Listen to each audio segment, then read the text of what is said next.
За сайн байцгаана уу. Бизнесмен подкастын сонсогчдын өнөөдрийн мэндийг хүргэе. За сүүлийн үед би нэлээд олон дугаар хийж байна ойр ойрхон тийм ээ. За энэ удаагийнхын дугаартаа стратеги менежмент манлайлалын зөвлөх. За глобал стратеги удирдлагын институтийн үүсгэн байгуулагч оюун жаргал зөвлөхөөр байна. Өдрийн мэнд. Өдрийн мэнд. За хэсэг хугацааны дараа бизнесмен подкастад дахин оролцож байгаадаа маш баяртай байна. За баярлалаа. За тэгэхээр өнөөдрийн битүүрийн ярих сэдв бол коучинг ба ментор гэдэг одоо сүүлийн монгол хэлд идэвхтэй хэрэглэж байгаа юм англи үгнүүд те. Тэгээд коучинг гэж хий, ментор гэж хий. Тэгээ энэ хоёрын хоорондоо ямар ялгаатай вэ те? Ер нь коучинг, менторийн хөтөлбөрийг яаж амжилттай хэрэглэдэг одоо ерөөхдөө нэг нэгэндээ яаж амжилттай коуч, ментор хийх үү гэдэг тал дээр ярих гэсэн юм а. Тэгэхээр та бүхэн суулзаагүй нэлээд болчлоо те. Одоо коронавигийн үеэрчл нэг хамгийн сүүл уулж ясан санагдаж байна. Тэгээд сүүлийн үеийн сонь сайхнасаа их л хаваалцахгүй. Танай байгууллагаар сонь сайх юу байна те? Та их завгуулгүйгээд гол таарч байна. За тийм зөвлөхийн хувьд одоо ер нь бол цаг наргүй л ажил шүү дээ тий.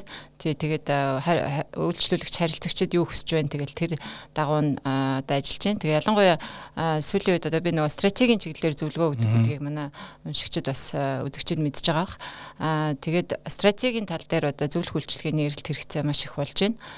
Тэгээд өмнө нь бол ихэнхдээ хувийн компаниуд тий хувийн секторын одоо компани аж ахуйн нэгжүүд над руу ханддаг байсан бол одоо сүүлийн үед улсын тий төрийн байгууллагын нэлээ их хандж байгаа. Тэгээ тэрэнд бас их баяртай байгаа. Тэгээ одоо 10-аад байгууллагатай ажиллаж байхад 3-4 төрийн байгууллагууд байх жишээ нэ тий. Тэгээ төрийн байгууллагууд маань бас стратегийн төлөвлөгөөгөө боловсруулах, стратегийн төлөвлөгөөн дээр зөвлөх үйлчлэгээ авдаг болсонд би бас хувь хүний хувьд болон тий зөвлөхийн хувьд бас их баяртай гал да.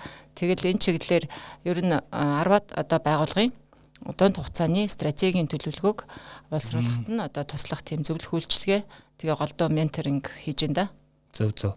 Ер нь стратеги зөвлөгөө авах нь олширсан гэж энэний цаана юу гэдгийг тэр шалтгаан ч юм уу те цаас шалтгаан тэр нэг нийгмийн эдийн засгийн одоо хүчин зүйлс нь яг юу гэж та харж байна. За маш сайхан асуулт байна. Тий ер нь бол стратеги боловсруулна гэдэг бол гадаад орчны нөхцөл байдалтайгаа уялдаж байгууллага өөрийнхөө нөөц болон чадамжийг хамгийн оновчтойгоор хуваарлах явдал шүү дээ. Тэгэхээр гадаад орчны нөхцөл байдал бол эрс өөрчлөгдөж байгаа тий. Одоо орчны нөхцөл байдлыг жилд нэг удаа энтер судалдаг байсан бол тийм өмнө хэдэн жилийн өмнө одоо бол ердөө сар болгон өөрчлөгдөж шүү дээ тий. Одоо сарын өмнө гэтэл бид нар жишээлбэл манай хойд хөрш Оросын холбооны улс Украинд дайн зарлана гэдгийг хинч мэдээгүй л байсан мэт тий. Тэгэхээр яг тэрнтэй холбоотой ингээд улс төрийн нөхцөл байдал, улс төрийн орчин одоо өөрчлөгдөж байна тий. За улс төрийн орчин өөрчлөгдөнгүүт эргээ тэрний эдийн засгт асар их нөлөөлж байгаа. За одоо яг энэ өдрүүдэд бид нар инфляцийн түвшин маш өндөр байна тийм ээ. Юмны үн асар их өсөж байна гэдэг талаар юу ярьж байгаа шүү дээ тий. За энэ бол ердөөсөө л гадаад орчны нөхцөл байдал ердөөсөө сар жилээр биш бүр өдөр хоногоор өөрчлөгддөг гэсэн шинжилтэй. Тэгэхээр гадаад орчны нөхцөл байдал ингэж өөрчлөгдөнгүүт нөгөө стратеги шинжлэх бүр зайлшгүй шаардлага хувийн компаниудын хувьд хамгийн түрүүнд тий. За тэгээд төрийн байгууллагуудын хувьд ч гэсэн бас гарч ирж байна. Тийм учраас энэ эрэлт хэрэгцээ одоо асар их өсөж байна тий. За тэгээд стратеги төлөвлөгөө хийхийн тулд бас ингээд онл арга зүйн бас мэдлэг авах гэж зорж байгаад нь би бас их баяртай байгаа. Тэгээд мэдээж одоо авъя сурах гэсэн хүмүүстэй л хамтарч ажиллаж байна да. За баярлалаа. За тэгэхээр хоёулаа үндсэн сэдвэрийг оръё. Коучинг ба ментор гэдэг. Тэгээд эхлээд яг зүгээр нэр томьёоны хувьд яах нэг хоёулаа тайлбарууд хэлсэн дээрх гэж бодож байна. Тэр нь яг ямар гарал үүсэлтэй агуулгатай ингээд тэгээд яг тэгэхээр нэг удаа бид нар ажилтнаа яаж коучлах вэ гэдэг тийм нэрээр нэг подкастаа нээлтсэн чинь хэд унших загилсан аахгүй. Монголоор ярин тэр гээд. Тэгээд зүгээр таны тайлбараар ер нь коуч, ментор гэдгийг яг монгол хэлэнд буулгах юм уу? Эсвэл нэг тийм яхаа сонсогчд ойр байдлаар тайлбарлая гэвэл. За, коучинг гэдгийг бас одоо монгол хэл дээр орчуулаад тэгээд одоо юу гэдгийг хэрэглэж эхэлж байна л да. Тэгээ дасгалжуулалт гэдгээрээ тий. Тэгэл оюуны дасгалжуулалт гэж тэгж байна. За тэр дасгалжуулалт гэдэг бол нөгөө спортын ертөнцөөс л тэр коучинг гэдэг бол спортын ертөнцөөс илүү орж ирсэн шүү дээ тийм ээ. За би хамгийн анхны нөгөө коучинг гэдгийг Монголд ингээд хамгийн анх танилцуулж исэн хүмүүсийн нэг баг гэж би боддог шүү дээ өөрийгөө. Дөнгөж сайхан нэрээ хэд хоногийн өмнө нэг мундаг сэтгүүлчтэй ярьжсэн чинь мань хүн бас яг тэр үед надтай бас ингээд ярилцлага авч ирсэн. Тэгээд би бол таныг л Монголд коучингийг анх танилцуулсан хүн гэж боддог шүү дээ гэдэг чинь. Тэгэхээр нь би бас тий нэрэл одоо магадгүй юм тий гэж бодож байлаа л да. Тэгээ би 2010 он санагдчихэв. Би консалтингийн одоо зөвлөх үйлчилгээний нэлээд том сургалтанд ингээд хамрагдсан байгаа юм. За тэгсэн яг тэр үед одоо юуны Английн Их Британийн зөвлөхүүдийн институтийн бас айгүй мундаг тийм багш биднэрт ингээд энэ консалтингийн тийм ээ зөвлөх үйлчилгээний ур чадварын ийм сургалт орж байхгүй олон улсын зэрэгээ буюу бас тэндээс авч ирсэн. За тэгэхэд тэр багшийн одоо мэдээж бид асар их юм сурсан. Тэгээ тэр дундаас юу надад бас их тод үлдсэн бэ гэхээр за одоо баруунд бол одоо консалтингаас гадна коучинг гэдэг юм их модонд орж байгаа шүү тий. Зөвлөхүүд бас хажуугаар нь зөвлөхийн одоо ур чадвараа нэмэгдүүлэхээс гадна коуч болж байгаа тий. Тэгээд коучингийн ур чадвараас эзэмшил бас их зүгээр шүү гэдэг имийг бид нарт захижилжсэн байхгүй. За тэр надад маш их тод үлдсэн. За тэгээд тэрнээс ахуулаад би энэ ер нь одоо коучинг гэж юу юм те. Тэгээд коуч болвол одоо би яах ёстой юм гэдэг тал дээр бас судалж эхэлсэн байгаа. За тэгээд тэр үед би олон улсын байгууллагад ажиллаж исэн. Дараа нь би дагаад ажиллаад эхэлсэн чинь эхлээд би нөө сургалт явуулахгүй одоо CEO-нуудад зориулсан гүйцэтгэх захирлуудад зориулсан сургалт явуулсан чинь явуулаа сургалт маань маш амжилттай болоо. За нэлээд олон захирлуудыг 200-300-аад гаруй захирлуудыг сургасан л да. За тэгэхэд Имако институт менежментийн холбоо гэдээ байгууллагатай хамтарч ажиллаад за тэгсэн дараа нь нөгөө CEO-нуудтай тааралцсан чинь за сургалтын үеэр асар их юм сурлаа тий сурсан тэгсэн дараа нь яг очиод хэрэгжүүлэх гэхээр бас айгүй хүндрэлтэй байна тий тухайн үед одоо бүх юмыг ойлгоод байгаа юм шиг санагдсан үрчээрэл одоо өстой нэрэ ханцуу шамлал хийн гэж бодсон чинь яг хэрэгжүүлэх гэсэн чинь одоо их хүндрэл байна яг би дааж хэрэгжүүлж чадахгүй байна гэсэн байхгүй за тэгээд тэрэн дээр тэгвэл одоо яг яаж ийм нөхцөл тусалт юм бэ гэд үзэхээр за яг консалтинг гэдэг бол бас биш байгаа байхгүй тий за яг ийм нөхцөлд бол дасгалжуулалт буюу бидний яриад байгаа коучинг илүү тустай юм байна гэдгийг тэгэж ойлгоод тий илүү сайн ойлгоод гэдэг юм уу тий тэгээд яг би энэ олон улсынх нь одоо коуч бэлтгэдэг тэр ICF гэдэг юм газар байдаг International Coach Federation гэдэг тий за тэрний сургалтанд суугаад одоо хамгийн анхны тийм сертификатыг авч илаа за тэр бол 2014 байсан тий. Тэгээ одоогоос хэдэн жилийн өмнө 8 жилийн өмнөх явдал шүү дээ тий. За тэгээ би тухайн үед тэр федерашнаас Монголоос одоо юм коуч байна уу? Сертификат энэ төр хэрэгжүүлгээж авсан уу гэсэн. За та анхных нь байна гэж хэлжсэн байхгүй. Тийм тэгэхээр тэгэл би одоо анхных нь одоо тий certified coach болсон юм байна гэж одоо мэдэж авсан л та тухайн үед. За тэгээд ирээл одоо яах нь яг энэ коучингийн үйлчилгээг одоо яг тухайн үеийн харилцагч компаниудтай тайлбарлаж өгөөл тий. За ийм одоо үйлчилгээ байна. Би одоо та нарт одоо мэргэжлийн гэдэг юм уу certified coach усны хувьд та нарт бас ийм үйлчлэгээ үзүүлэхэд болж байна бэлэн байна тий тэгээд шаардлагатай гэж үзвэл би одоо бэлэн байна гэсэн. Тэгээ манай харилцагч компаниуд нэг 10 компаниуд тухайн үед семинарт оролцож байсан баг бүгдээрээ өстой гоё үйлчлэгээ байна тий сайхан үйлчлэгээ байна. Тэгээ энэс ч аавь гэдэг ийм хүсэл тавиал. Тэгээ тэрнээс хойш л одоо манайх энэ консалтинг тренинг явуулдаг ш манайх тий зөвлөх үйлчлэгээ сургалт явуулж байна. Богино хугацааны сургалтуудыг бол тасралтгүй явуулж байгаа. Тэгээд хажуугаар нь энэ коучингийг бас нэлээ тий тэрнээс хойш өрн тасралтгүй явуулсан тий. За тэгээд менторингийн хувьд тий яхад ментор гэдэг үг нь бол өөрөө юу шүү дээ. Эртний грекийн хаан одоо өөрийнхөө хүүг тийм ээ урт хугацааны аян данд ингээд мордох болсон. За тэгээд өөрийнхөө хамгийн дотны анд ментор гэдэг андтай хандаад за би одоо ингээд урт хугацааны аян данд мордлоо тий. Тэгэхээр миний хүүг одоо хаан ширээ мэдээ залгамжлана. Тэгэхээр энэ хаан ширээг залгамжлах ирээдүйн хааныг бэлтгэх энэ маш их хариуцлагатай ажлыг би чамд даалгаж байна тий. Чи тэгээд намайг байхгүй хойгоор одоо миний хүүг хүмүүжүүлээд одоо дараагийн хаанд бэлтгэж өгөөрэй гэж энэ ментор гэдэг найзаасаа гуйсан. За ментор бол тэр эзэн хааныг тий тэр их дайнд явсны дараа тэр хүүтэй болоод 10-аад жил ингэж ажилласан тий. Тэгээд нөгөө принцтэй гэсэн үг шүү дээ хунтаачтай тий. За хунтаач аавыгаа ирэхэд бол мэдээж эзэн хаан болоход бэлтгэгдсэн байсан гэж үздэг тий. Тэгээд тэрнээс хойш ер нь бол одоо ментор гэдэг бол хүнийг дасгах сургуулах тий.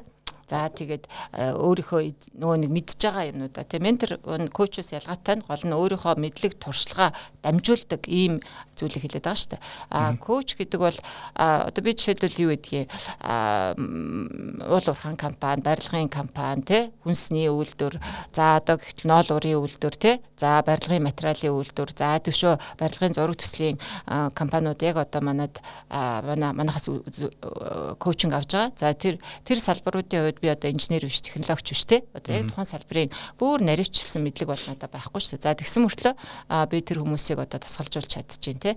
Тэгэхээр коучингийн хувьд бол чам заавалчгүй тийм тухайн салбарын нарийн одоо мэдлэг шаардлагатай биш. Тэгвэл коучинг бол яг нь одоо даваад орж одоо сэтгүүлч редактор юу байлаа гэхэд, эдитор байлаа гэхэд таны дотор байгаа потенциалыг гаргаж өгдөг тий. Таны дотор ингээд хүний дотор ч асар их потенциал байгаа шүү дээ. Тэрийг нь гаргаж өгдөг. Тэгээд таныг одоо даваад орж хамгийн сайн хувилбараараа ажиллах тий амьдрах тэр боломжийг нээж өгдөг л ийм л маш юм хүчрхэг түүл гэж үзэж байгаа шүү дээ. Ментор нь коуч нь. Ментор нь болохоор за одоо би даваад орчод яг нөгөө юу гэдгийг стратегийн төлөвлөгөө боловсруулах тий стратегийн одоо удирдлагын тогтолцоог байгууллагад нэвтрүүлэх тэр арга ухаанаа зааж өгөө гэх юм бол тэр бол менторинг болох нь. Тэ би яг өөрт байгаа нөгөө экспертизээ чамд ингээд шилжүүлэх юм бол тэр бол менторинг болно.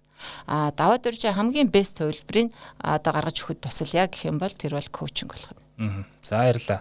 Тэгэхээр зүгээр би бас таныг ирэхээс өмнө бас энэ нэр томьёонуудыг бас өөрийнхөө ойлгох гээд үзсэн. Тэгээд яг хуу зүгээр энэ мэдээлэл дээр нэмээ хэлэхэд монгол хэлэнд бол бас буухад жаахан бас төвхтэй юм бил яг хуу ингээд нөгөө нэг за ментор нь бол илүү одоо юу гэдгийг одоо сургаал айлдагч амьдралын хөтч гэдэг юм юу гэдгийг одоо тэр тал руугаа гэж зүгээр ойлгогдсон.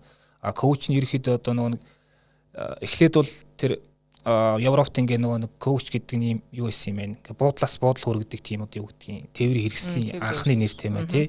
Тэгээд дараа нь тэр нь одоо яг тухайн нэг зорилтод эсвэл зорилгоос зорилгох юм хүрэх тийм одоо хөтөч гэх юм уу тийм утгатай болж ирсэн юм билэ. Тэгээ монгол хэлэнд бас нэг сонирхолтой янзан гэдэг нэг үг байсан. Тэр болохоор илүү шашны талдаа яг метр гэдгийг орчуулгад явж илээ. Тэр ямар утгатай гэхээр ингээд бүр тийм том богдуудын гэгээнүүдийн намын багш гэсэн утгатай бас ийм агуулга явж илээ. Энийг бас сонирхуулах. За хоёул нэр томьёоны тал дээр нэлийн тодорхой ойлголт өгсөн байх гэж бодож байна тий.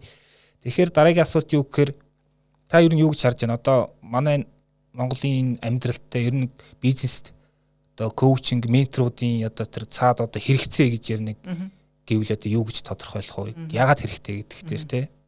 Тэгэхээр одоо яг энэ чиглэлээр ингээд 2014 оноос хойш ажиллаж байгаагийн хувьд те одоо харахад бас хөөрхөн он жилүүд өнгөрцөн биш үү 8 жил өнгөрцөн байна. Тэгээ харж байхад ер нь аль нь л хэрэгтэй те. Тэгээ би бас надад бас өөрийн гэсэн нөгөө ментор бас коучуд байгаа.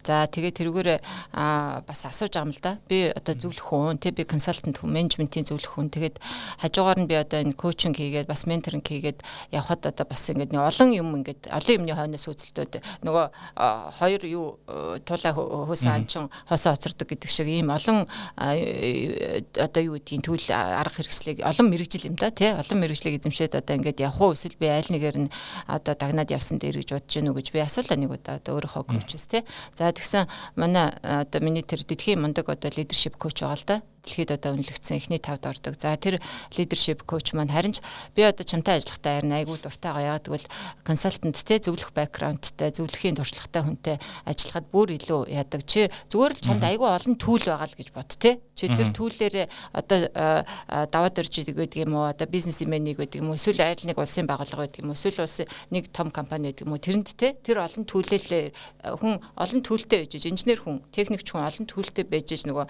ямар нэгэн эвдрэл гэмтлийг амархан засан шүү дээ. Яг тэрнтэй адилхан олон төлөлтэй байж чи илүү клиенттэй илүү сайн тусалцаа үзүүлнэ. Тэгэхээр чи энэ дээр өдөөсөө санаа зовох юм байхгүй аль нь л одоо хөгжүүлээд яв.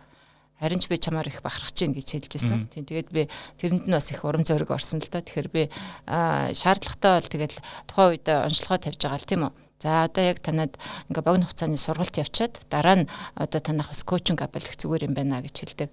За эсвэл одоо богино хугацааны ийм интенсивний эрчимжүүлсэн сургалт одоо хийчихэд за дараа нь танарт бол менторингийн тусалцаа хэрэгтэй юм байна гэдгийг хэлдэг. Тэгэхээр ердөөсөө хосолсон байдлаар хийгээд явж гэн. За хосолсон байдлаар энэ үйлчлэгээ үзүүлэхээр бүр илүү тий үр дүн өөр өгөөж нь илүү одоо байгаа харагдаж байгаа л да.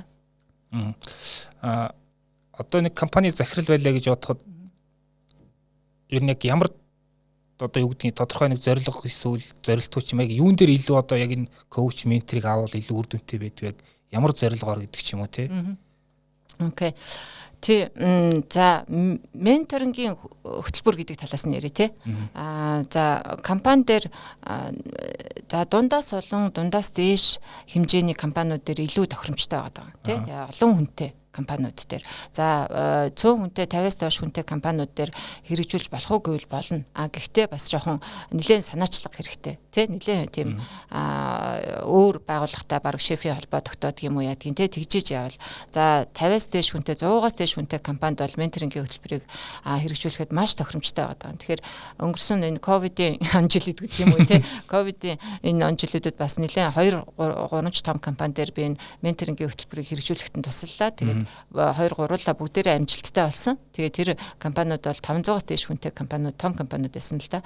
Тэгээд эхлээд менторингийн хөтөлбөрийнхөө зорилгыг одоо тодорхойлно шүү дээ. Зорилго нь одоо жишээлбэл нэг 2-3 зорилго байдаг хвчлэн тий. Нэг нь болохоор удирдагчдыг төрүүлдэг тий. Одоо удирдагчдыг төрүүлнэ, нөгөө нь бол залгамж халаагаа бэлдэнэ тий. Гэсэн ийм юу байгаа. 2 зорилго байгаа. За тэгэхээр дээрэс нь одоо бас 3 дахь зорилго сүүлийн үед гарч ирж байгаа. Тэр нь нөгөө шинэ орж байгаа ажлагчдыг тий маш хурдан одоо нөгөө компанийнхаа соёлдоо тийм үү компанийнхаа одоо энэ орчиндөө дасан зохицуулах гэдэг энийг бас менторинг хөтөлбөрөөр хийгээд байгаа. За тэгээ менторинг хөтөлбөрийн зорилгоо тодорхойлчоо тэгээ менторуудаа эхлээд бэлдэн шүү дээ тий менторуудаа бэлдэн. За менторын ийм сургалтыг бас явуулж өгч байгаа. Тэгээ менторуудыг бэлдэж өгч байгаа. За нөгөө талдаа менти буюу тий одоо яг нөгөө суралцагч тий суралцагч одоо тэр ажиллагчтай голдуу залуу ажиллагчид байгаа шүү дээ тий. За тэднэрийгээ бас одоо бэлдэнэ тий. За хоёуланд нь бас тусад нь сургалт явуулна. За тэгэл нөгөө менторингийн хөтөлбөр маань эхэлж байгаа. Тэгээ менторингийн хөтөлбөр ихэвчлэн одоо 24 сар энтрийн хугацаатай байвал их зүгээрээ гэж үзэж байгаа. 24-өөс 36 сарын хугацаатай байдаг.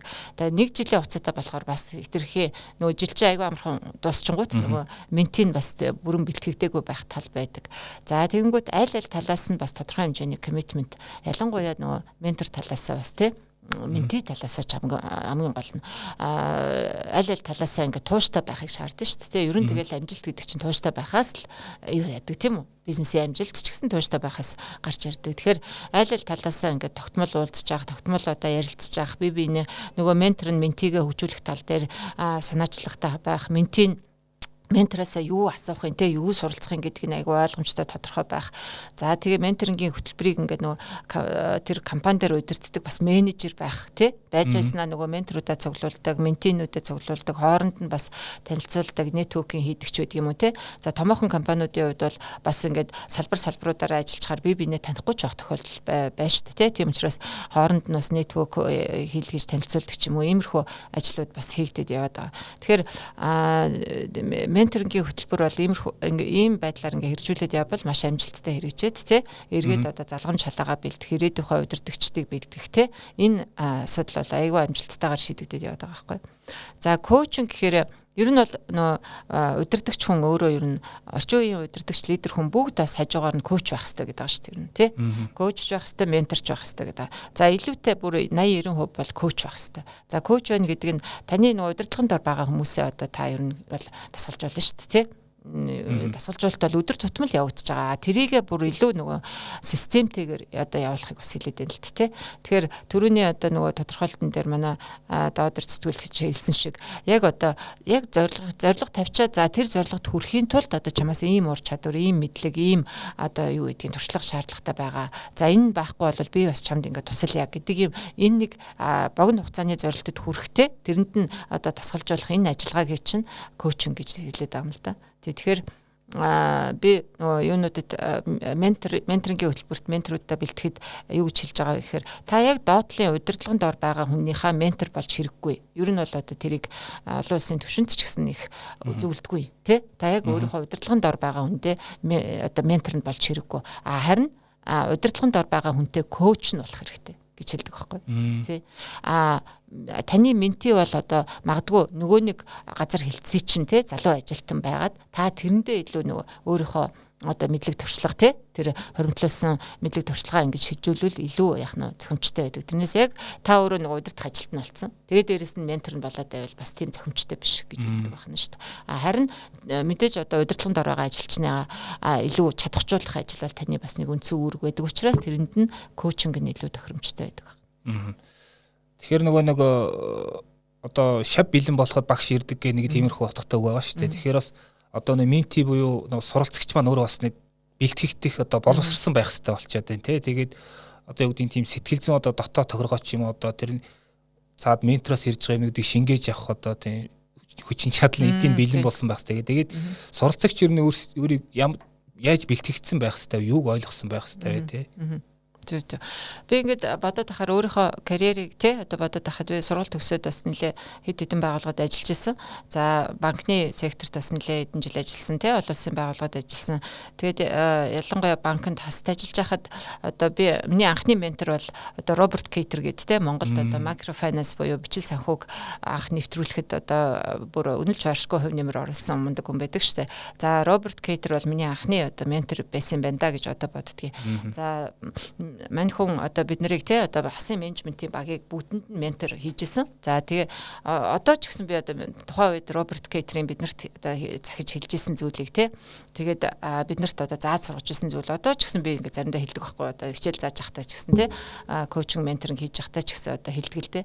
Тэгэхээр хүний амьдралд одоо ментор их чухал үүрэг гүйцэтгэдэг юм байлээ. Тэгээ чи сайн ментортай одоо би Роберттай бол нэг 2 жил ажилласан бид бол тэгэхэд бол хангалттай одоо тэр юуг авсан байгаа байхгүй одоо тэр хүний мэдлэг чадвараас бас ингэ шингээж авсан. Одоо ч гэсэн тэр хэлжсэн юм нь тэр лидершипийн тухай, багийн тухай, риск менежментийн тухай, системийн сэтгэлгээний тухай би одоо ч гэсэн ингэ ярьдаг. Тэр нь одоо ер нь бол Роберт Кейтерээс суралцсан анхныхаа ментороос суралцсан л тэр мэдлэгийг би бас хуваалцаад байгаа байхгүй.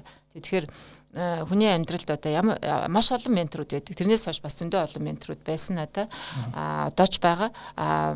Тэднээс суралцаад явдаг. Тэгээд эргээд одоо хасаа бид тэгж ажилласнаас хойш баг 10 жил өнгөрцөн байна 10 жил өнгөрсөн ч гэсэн тэр мэдлэг чамд ингээ байж байгаа. Тэгэхээр sorry нөгөө асуулт нь юу вэ? Менторийнхаа тухай яриад бүр яачлаа шүү дээ. Бэлтгэх тухай юу ойлгосон байх хэвээр. Ер нь яаж тий.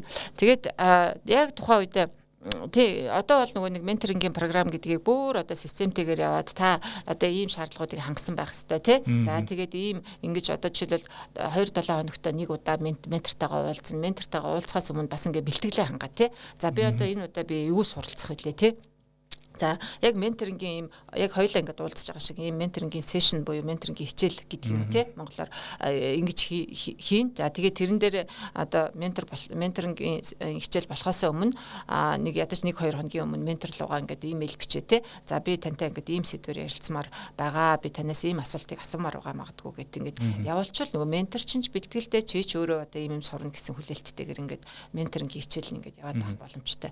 За тэгээд мэдээж яг тэр сэдвээр ярьчаа тэгэл болоо гэсэн үг шүү дээ Тэгээд тухайн үед яг өнөөдөр чиний сэтгэл санааны байдал ямар байсан чамд ямар асуудал тулгараад байна чи одоо яг өөрөөсөө ингээд магадгүй 20 жил илүү ажилласан асар их туршлагатай мэдлэг туршлагатай энэ мундаг хүнээс юу суралцмаар байгаа тухайн үеийн бас ингээд харилцан ярианаас бас гарч ирнэ тэгэхээр тийм менторингийн харилцаанд хамгийн гол нь менти илүү бас идэвхтэй оролцох хэрэгтэй. Ментийн илүү асуултаа аягүй сайн тавь тэрнийх нь тэр хэмжээгээр ментор нь чинь жамтаа яаш тэ. Ер нь бол нөгөө далайн усыг хэр зэрэг утгах нь чиний өөрийн чинь шанагны хэмжээнээс хамаардаг гэдэг үг байдаг шүү. Ердөөсөө тэр.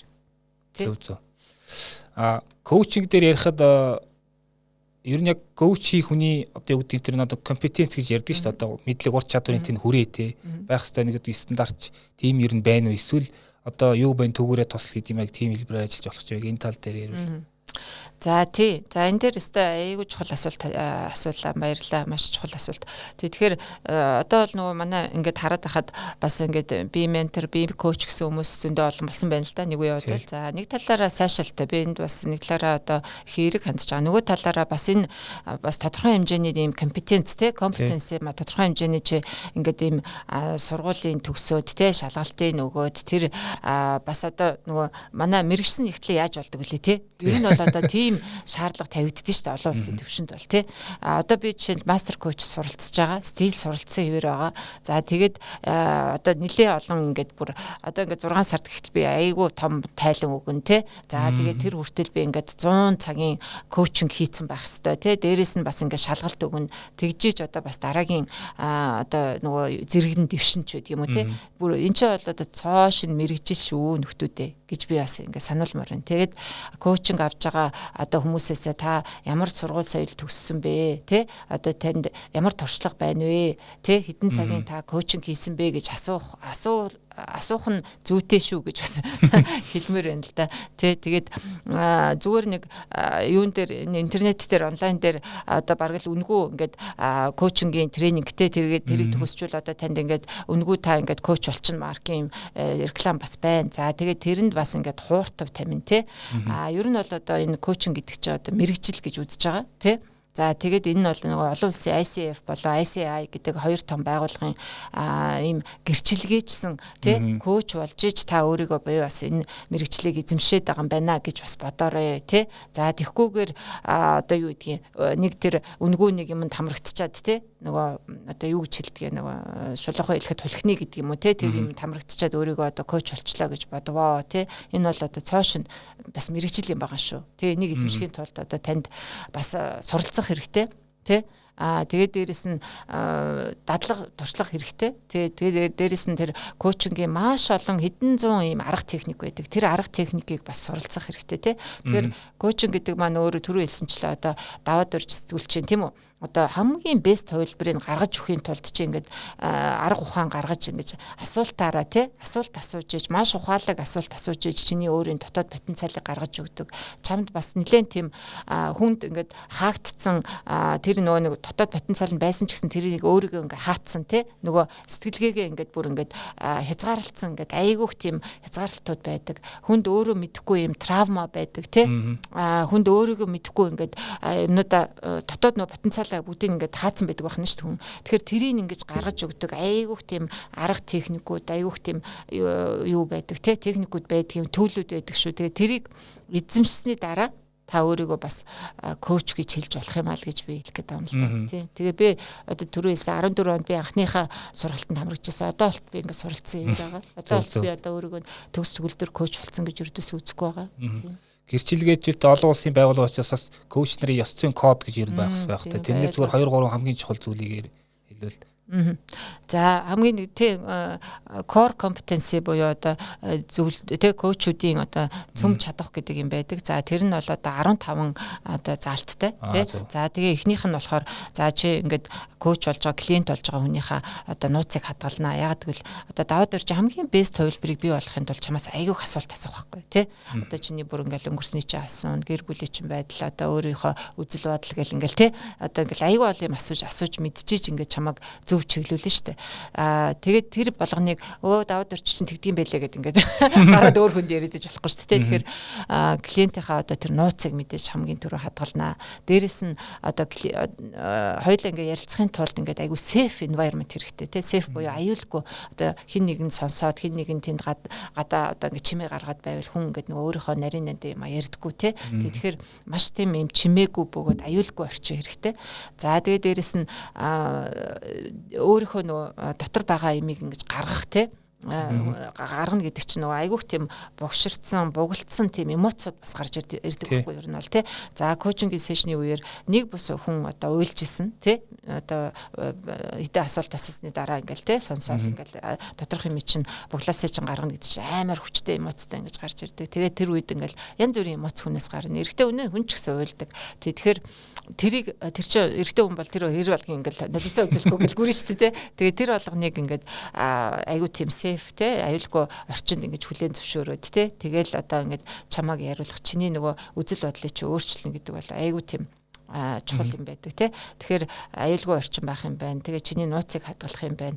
За тэгээд одоо чиний юу яах те хүн ингээд нөгөө юм яриад эхлэхээр айгүй бол ингээд бүр дуусахгүй ингээд түүхүүд яриад эхэлдэг. Тэгвэл тэр түүхүүдийн гол мэдээлэл авчаад чамааг одоо яг зөв чиглүүлж өгөх тэр арга ухаанаа бас нөгөө төлүүдээ те зөв төлийг зөв үед нь хэрэглэх тийм мэдлэг чадвартай байх хэрэгтэй гэсэн ийм core competency-нууд байна. Ер нь таны карьерт яг тийм нэг одоо эмоц тэгж буцалж яасан тийм одоо харилцагч хэрэг хийсэн бай. Тийм тохиолдол их юм одоо юу гэх юм.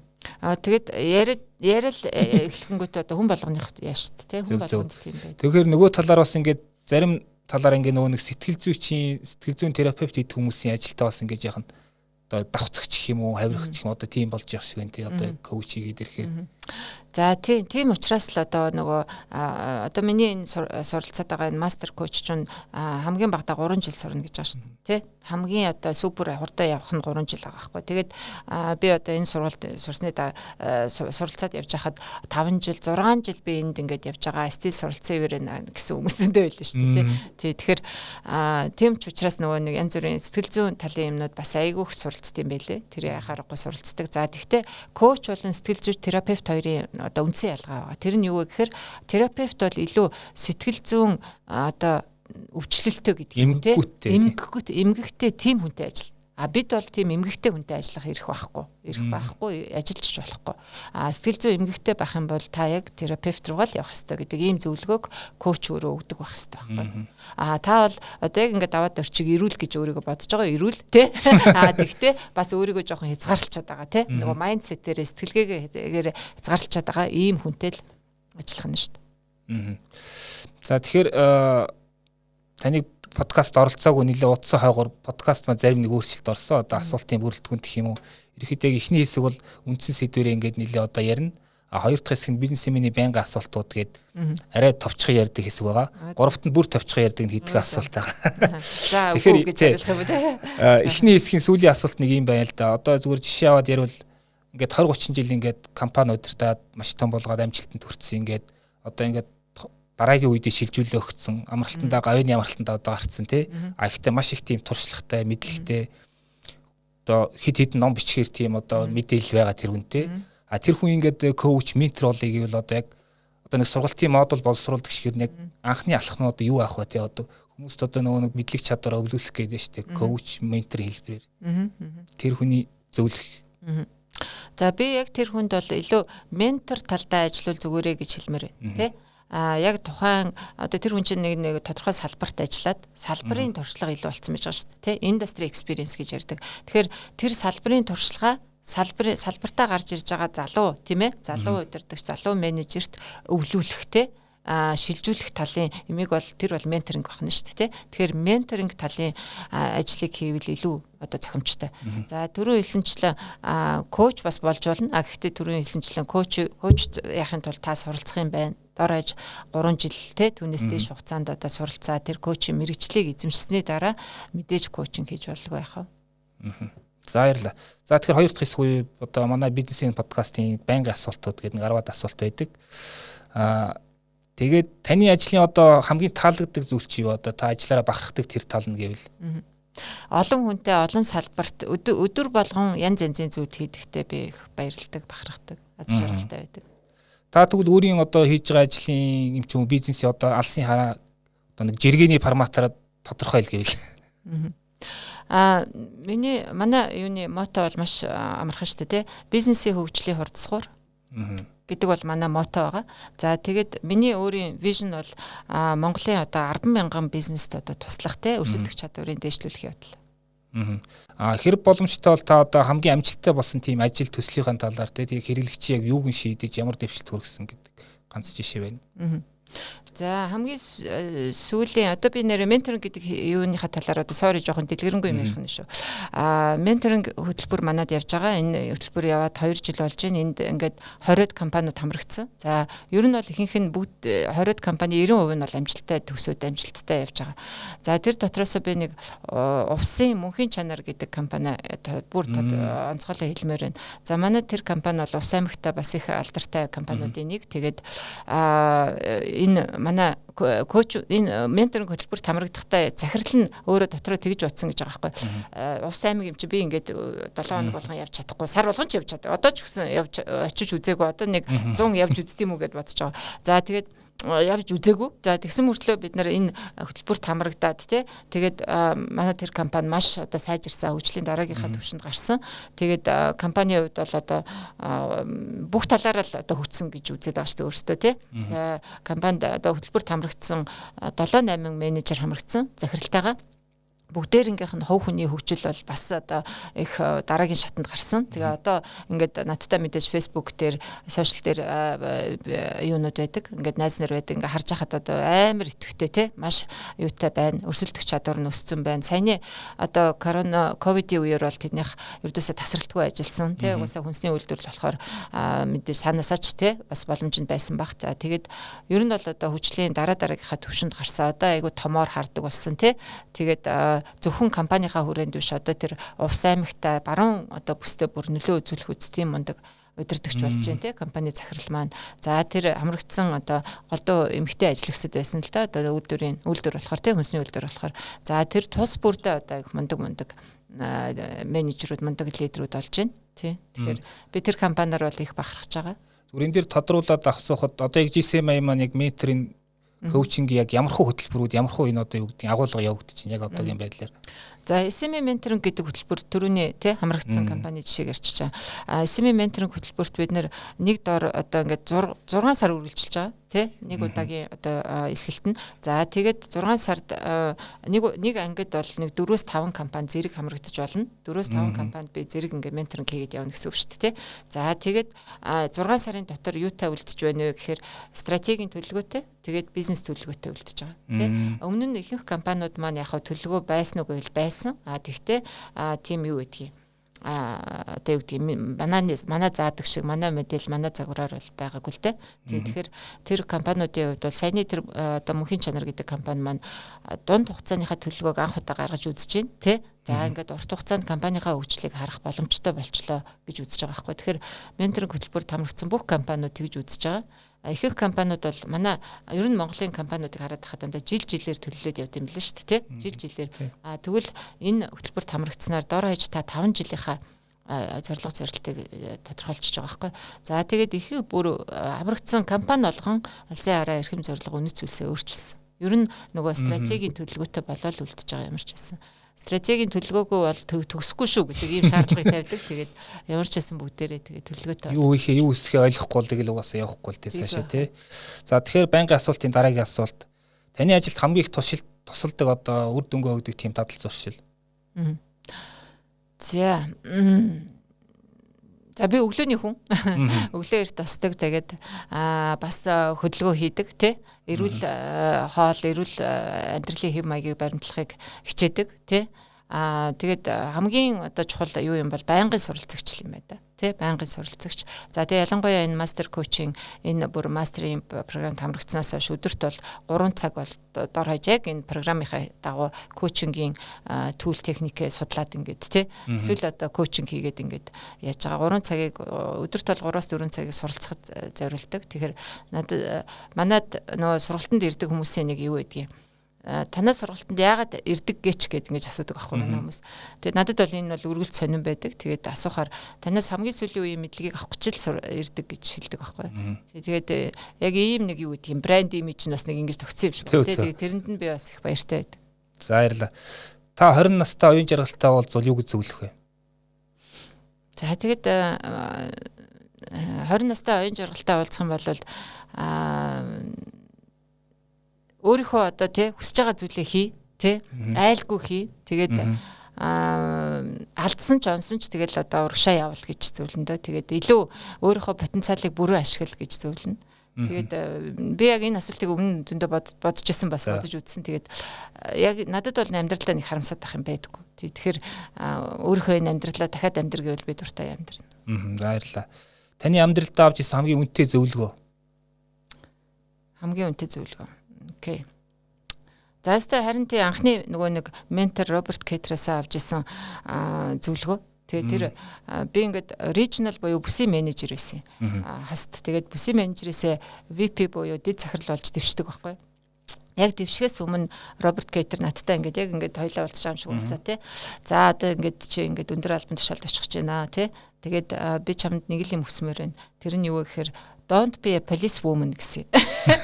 Чи цагтаа эмэгтэй битээ болоо тий хяналт шалгалт хийдэг тий дандаа ингэж айгуу тийм зөвхөн хяналт хийдэг тий тийм лидер битээ болоорой гэж надад зөвлөсөн байхгүй. Тэгээ тэр үг одоо ч гэсэн надад тий өргөлж санагддаг, өргөлж бодогддог. Тэгээд тэр бол одоо хамгийн үнэтэй зөвлөгөө байсан да. шилдэг одоо сайн менежер гэж таны хувьд хэм бэ? За шилдэг менежер гэхээсээ илүүтэйгээр одоо манайх чинь нөгөө лидершипийн сургалт илүү заадаг газар ч тийм. Тэгэхээр шилдэг манлайлагч талаас нь би хэлмээр байна тийм. Тэгэхээр шилдэг манлайлагч гэдэг бол ердөөс манлайлагч гэдэг бол хүнтэй ажиллах ухаан шүү дээ тийм. Хүнтэй ажиллах. Тэгээд ялангуяа энэ орчин үед бол энэ манлайл гэдэг бол асар хурдтай хөгжиж байна. Тэгээд энэ хөгжиж байгаа шалтгаан нь юу гэхээр өмнө нь бол одоо ингээд нэг социализмын үед ч юм уу би одоо 10 жил байхад стил социализмын үе байсан. Тэр үед одоо ингээд бүр ингээд яг би адилхан хүмүүсийг ингээд үйлдвэрлэх гэж зорддог байсан юм шиг байна. Тэр нийгмийн өөрөө те бүх юм ингээд ижилхэн төстэй бүх юм сургууль нь ижилхэн, ном нь ижилхэн бүх юм нь бараг даашаа өмсөн хувцас нь ижилхэн байлаа шүү дээ. Одоо бол ингээд хүн болгон өөр гэсэн индивидуал тий өөр гэсэн онцлогтой дэлхийд дээр байгаа 7.1 хэдэн тэрбум хүн бүгд өөр одоо тий хувилбар нэг ганцхан хувилбар байдаг. Тэгэхээр энэ хүмүүсийг нөгөө удирдан чиглүүлээд нэг баг болгоод нэг зорилгын төлөө ажилуулна гэдэг бол асар нарийн шинжилгээ асар нарийн нөгөө нэг талаасаа шинжилгээ нэг талаасаа арт гэдэг ааш урлаг тий. Тэгэхээр чамаас амар их тийм олон чадвар шаарддаг байгаа байхгүй. Тэгэхээр орчин үеийн манлайлагч хүн бол тэгэл одоо бүх юмыг мэддэг супервумен, супермен байх албагүй тий. Тэгтээ чи хүнтэй ажилд сурдаг байх хэрэгтэй. Хүнийг хүндэлдэг байх хэрэгтэй. Хүнийг сонсдог байх хэрэгтэй тий. Ердөөсөө л нөгөө interpersonal skill гэж яриад хүн хоорондын тэр харилцааны ур чадварыг дээд зэргээр эзэмшсэн тий. Тэгээд нөгөө манайх нөгөө манлал дээр бас EQ гэдэг хичээл заадаг. Тэр нь одоо хамгийн бас сонирхолтой хичээл нэдэг гэж хүмүүс хэлээ да. Тэгээ EQ чадвар маш их өндөртэй тий. Ийм байж л одоо шилдэг манлайлагч болно да. Тэгээ бусад техник ур чадварыг бол чи хичээгээ сураад эзэмшиж болно гэж үздэг байгаа шүү дээ тий. Таны утсанд одоо байдаг те 3 аппликейшн. Гэхдээ банкны аппликейшнээс бусад нэг ажилдаа өдөр тутмын амьдралдаа ашигладаг 3 аппликейшн гэвэл хамгийн их ашигладаг тий. За application. За Gmail. Мэйл одоо шалгах юм байна. Өөр. За нөгөө юун дээр нөгөө тимээр ажилдаг Slack гэдэг аппликейшн яаж байгаа. Нөгөө тимээр ажилдаг нөгөө багийнхныхаа мэдээллийг тэндээс даалгавруудаа тэнд суурлдаг. За өөр чин Google Translate-ийг бас ашигладаг юм байна. Зарим нэг хятад хэлгүй учраас тийм. Баярлалаа. Номтой холбоотой нэг асуулт тийм. Таны одоо мэрэгжлийн талаас бас одоо хөвгний талаас өөрөө өөрийн хэн бэ гэдгийг ойлгох тусалсан тийм нэг ном нэрлэгээвэл эсвэл авторч байж болно тийм. За юун дээр хувь хүний хөгжил талаас нь мэрэгжил талаасаа хэлчихэ тий. Мэрэгжил талаасаа би одоо өөрийнхөө шавнартаа ч дандаа яадаг 2 номыг хэлмээр байна. Good to Great буюу тий сайнаас агуу дэвшгүй гэдэг номыг би одоо ч гэсэн менторингийн тий коучинг хамрагж байгаа бүх захирлуудаа уншаа гэж зөвлөдөг. За дээрэс нь нөгөө одоо 20 дугаар зууны домогт CEO Jack Welch-ийн өөрийнх нь одоо бичсэн гэдэг юм уу те Straight from the Gut буюу монголоор сэтгэлийн өвчл гэж орчуулсан байсан баха. За тэр номыг бас би уншаарай гэж зөвлөдөг. За тэгээд мэдээж зөндөө ном байгаа. Тэгээ хамгийн одоо ноён ургил гэдэг юм те гол номууд гэвэл энийг хэлмээр байна да. За баярлалаа. За ингээд байнга асуултын төрөд өндөрлж байна. За 3 дахь хэсгийн асуулт бол би өөрөө зохиогоогүй. Энийг 150 гаруй жилийн өмнөөс надад илгээсэн юм асуултууд байгаа. Марсель Пруст гэдэг хүний асуулт. За бид нэр уншигчид яг нөгөө алдуул цагийг ирэлдэг гэдэг романаар нь мэднэ те. Энэ ямар учиртай асуулт гэхээр тэр хүн өөртөө зориулаад юм 30 асуулт бэлдсэн байлээ. Хүүхэд байхдаа хариулаад насан турш хойно хариулахад асуулт нэг жил байсан ч гэсэн хариултууд нэг тийм сонирхолтой байсан гэдэг. Тэгээ түүхэнд Marcel questionnaire гэдэг тийм асуултууд үлдсэн. Эндээс би танаас нэг 10-аад асуултыг бас асууя. Энэ бол тавчхан хариулаад явчих юм. Эрэгтэй хүний хувьд таны хамгийн их үнэлдэг одоо чанар юу вэ? Шийдвэр гаргах чадвар. Тэ? Бас алсыг харах чадвар. Эмэгтэй хүний хувьд тэгвэл уян хатан байх. IQ чадвар. Та найзуудынхаа юуг нь илүү хөндлөж үнэлдэг бас? За би цөөхөн бөгөөд чанартай найз нартай илүү нөгөө шудраг тий хилчдэг одоо надад алдаа дутагдлаа шууд хилдэг найзтай илүү хайртай байдаг шүү дээ. Тэгвэл таны гол дутагдал гэвэл та юу гэж хэлэх вэ? За одоо дутагдал юм да тий. Одоо бас одоо тэгэл нөгөө зөвлөхийн нөгөө мэрэгжлийн өвчин гэж хэлдэг юм уу юу гэдэг юм. Бас ингээл юм гаруул хэлнэ шүү дээ тий. Улсын байгууллагч байсан тэгэл очиж хэлээд бас заримдаа адлагдчихсэн тохиолдолж байгаа. Шулуухан хэлнэ. Таны хамгийн их үзий яддаг зүйл. За тэгэл одоо Монголд байж байгаа одоо ингээд юуны нийгмийн хэцүү асуудал шүү дээ тий. Авилгал, хэл хахвал, ядуурл тий. Тэгэл одоо 3.3 сая хүнтэй ийм асар баялаг ийм улс орон 30% ядууралтай байна гэдэг бол айгүй эмгэнэл байдаг тий. Тэгээ би энэ яг энэ яваа насандаа энэ нэг ядуурлын энэ бууруулахад туслах юмсан гэж боддог. За дээрэс нь өөрөө миний үндсэн ажил тий компаниудын өрсөлдөх чадварыг дээшлүүлэх юмсан гэж боддог доо. Тэгвэл та ямар алдаа дутагдлыг хамгийн амархан уучлж чадах вэ? Өөрийнхөө алдааг хүлээвэл те хүлээгээд надаас уучлал гоох юм уу эсвэл те одоо хамт олноосоо уучлал гоох юм бол би шууд одоо тэрийг мартна. Түүхэн хүмүүсээс одоо байхгүй байгаа хүмүүсээс хамгийн хүндэлдэг хүн гэвэл за Монгол хүн үү гадаад хүн үү? Аль нь ч болно.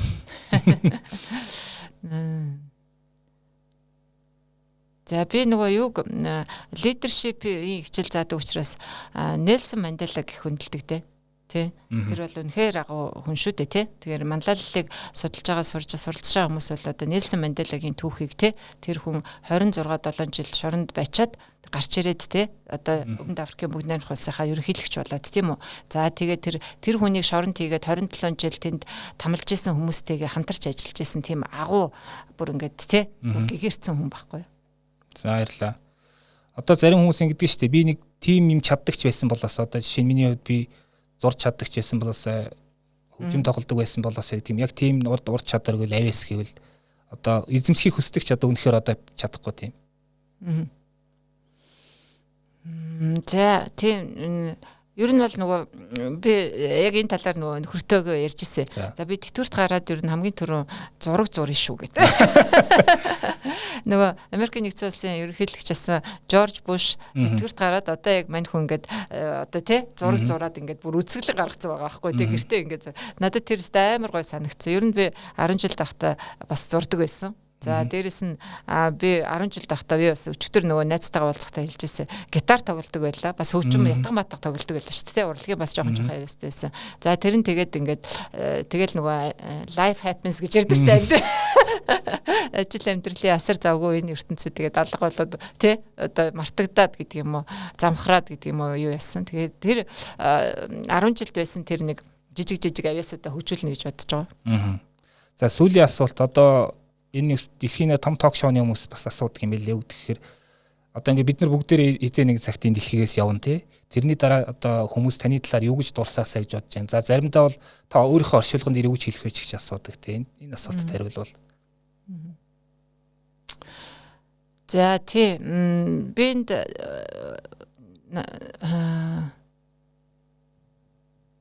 яг тэр одоо хийж байгаа юмнууд маань бас ингээд үлдээд тий. Тэгээд би ердөөсөө энэ яваанасаа гэдэг юм уу тий. Энэ одоо энэ карьера гол нь одоо хүний потенциалыг нээхэд тийм үү. Залуучуудын ялангуяа потенциалыг нээхэд даваад оржийг одоо потенциалыг нээхэд хамгийн сайн хувилбараа гаргахын тулд сүүлийн ялангуяа энэ жилүүдэд ажиллаж байгаа юм байна. Тэгэхээр за оюун жаргал маань оюун жаргал гэдэг энэ зөвлөх миний потенциалыг нээж өгөхөд их тусалсан шүү гэж хүмүүс дурсаасаа л гэж бодож байна да.